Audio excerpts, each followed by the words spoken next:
Barchaga salom do'stlar. Agarda yadroviy urush sodir bo'ladigan bo'lsa, undan keyin nimalar sodir bo'ladi?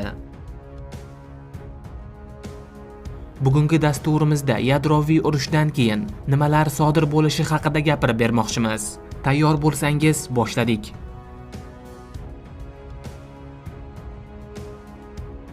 Prostatit, ikkilamchi bepushtlik, tez peshob va tahorati buzilishidan aziyat chekmoqdamisiz? Jinsiy zaiflik yoki yallig'lanish sizni qiynayaptimi? Endi bu muammolarni birinchi haftaning o'zidayoq hal qilish mumkin. Vulkan erkaklar uchun tabiiy mahsulot. Buyurtmalarni O'zbekiston bo'yicha yetkazib berish bepul. Ma'lumot uchun 71 kodi bilan 207 66 55 raqamiga murojaat qiling. Tamaddun intihosi. Yadro urushi xavfi haqiqatga qanchalik yaqin va uning oqibatlari qanday bo'ladi? Ko'pchilik eshitgan yoki xabardor bo'lsa-da, avvalo ushbu halokatli qurol haqida ikki og'iz gapirish shart. Yadroviy qurollar yadroviy reaksiyalar, ya'ni parchalanish va termoyadroviy kombinatsiya natijasida hosil bo'luvchi energiyaga asoslanadi. Bunday qurollarni tayyorlashda uran va plutoniydan foydalaniladi. Plutoniy tabiatda uchramaydi va kimyoviy yo'l bilan hosil qilinadi.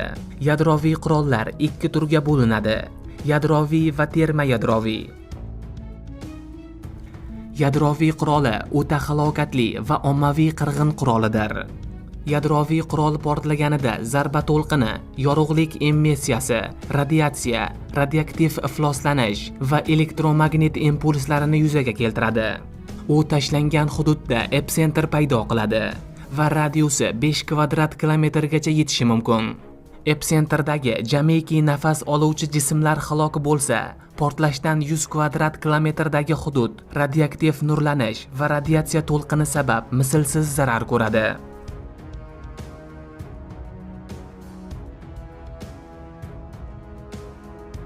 Yadroviy urushning boshlanishi. Bir lahzada 200 dan ortiq yadroviy raketalar uchadi. 15 soniya ichida yadroviy arsenallarga ega davlatlar barcha bombalarini uchiradi. Bu yadroviy urushning boshlanishi bo'ladi. 30 soniyadan keyin ogohlantiruvchi sistema ishga tushadi. Aholi hujum haqida ogohlantiriladi. Endi asosiy maqsad jonni saqlab qolish bo'ladi. 8 daqiqadan keyin odamlar portlash va radiatsiyadan qochib, bunker yoki metroga o'xshash joylarni qidiradi. 10 daqiqadan keyin yadroviy bombalar nishonga borib, portlashni boshlaydi.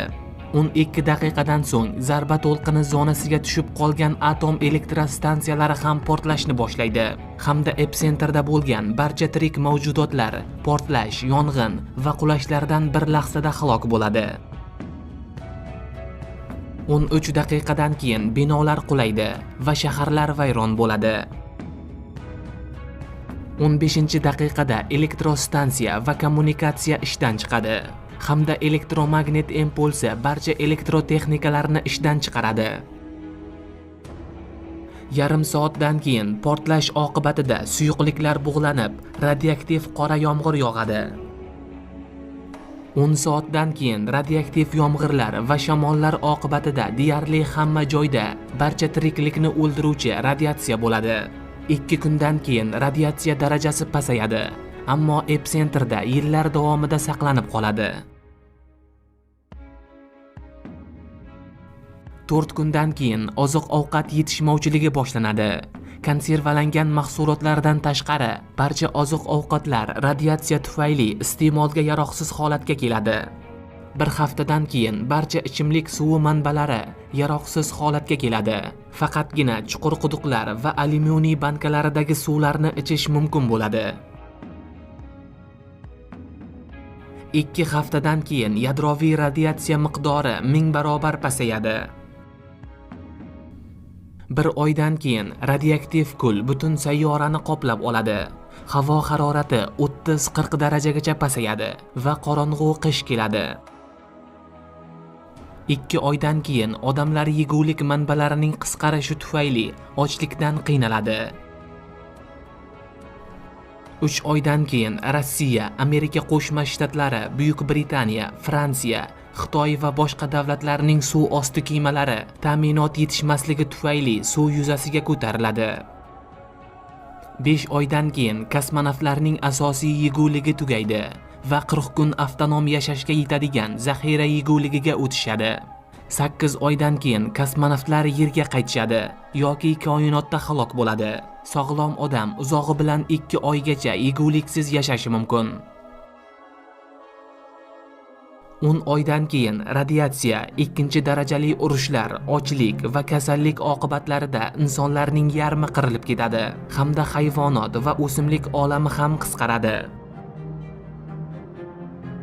1 yildan so'ng atmosferaga chiqqan ifloslanishlar ozon qatlamining 40-50% ni yemirib tashlaydi. 2 yildan so'ng radiatsiya darajasi 100 ming barobar pasayadi. 5 yildan keyin barcha konservalangan yeguliklar tugaydi. Tirik qolganlar boshqa yegulik manbalarini qidiradi. 10 yildan keyin radiatsiya ta'sirida insonlar, hayvonlar va o'simliklar mutatsiyaga uchraydi. 15 yildan keyin yer aholisi ancha qisqaradi. Tirik qolganlar yangi muhitga moslashadi va har xil guruhlar paydo bo'ladi. 25 yildan so'ng radiatsiya darajasi 4 million barobar pasayadi. Faqatgina 28 yildan so'ng osmon moviy rangga qaytadi. Harorat normallashib, yana hayot uyg'onadi. 30 yil o'tib, orbitadagi boshqaruvsiz qolgan sun'iy yo'ldoshlar va kosmik stansiyalar Yerga qulab tusha boshlaydi. 30 yil o'tib, qolgan ultrabinafsha nurlari va radiatsiyaga chidamli o'simliklar ko'kara boshlaydi. 40 yildan so'ng esa Yer sayyorasi yashil holatiga qayta boshlaydi. 50 yil o'tib, tirik qolgan hayvonot olami ko'payadi. 80 yildan so'ng radiatsiya xavfi bo'lmagan, yashash uchun yaroqli hududlar kengayadi. Oradan bir asr o'tib, dunyo xaritasi o'zgaradi va yangi davlatlar hamda tuzilmalar paydo bo'ladi. Yer sayyorasidan radiatsiyaning mutloq yo'qolishi uchun 700 million yil talab qilinadi. Chunki barcha radioaktiv elementlarning eng uzoq umr ko'rish davri 700 million yilga teng.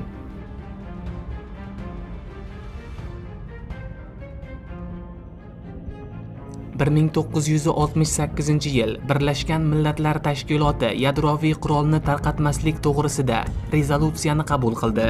SSR, Amerika Qo'shma Shtatlari va Buyuk Britaniya kabi yadroviy qurolga ega va unga ega bo'lmagan 40 ga yaqin davlat ushbu shartnomani ratifikatsiya qilgach, shartnoma xalqaro kuchga ega bo'ldi. Shuningdek, yana yadro quroliga ega Fransiya va Xitoy 1992 yil ushbu shartnomaga qo'shilishdi. Bugungi kunda dunyoning 170 davlati ushbu shartnoma shartlarini qabul qilgan. Shartnomaga ko'ra, yadro quroliga ega davlatlar uni tarqatish, sotish va tayyorlashga yordam berishni taqiqlaydi.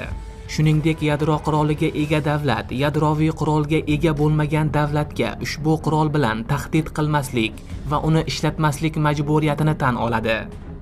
Yadroviy qurolga ega bo'lmagan davlatlar esa o'z navbatida bunday qurolga ega bo'lishga harakat qilmaslik va ega bo'lmaslik bo'yicha shartlarni qabul qiladi. Qadrli do'stlar, mana shuning bilan bugungi dasturimiz ham o'z nihoyasiga yetdi. Video bo'yicha fikrlaringiz bo'lsa, izohlarda yozib qoldiring. Kanalimizga obuna bo'lmagan bo'lsangiz, albatta obuna bo'ling. Keyingi videolarda ko'rishguncha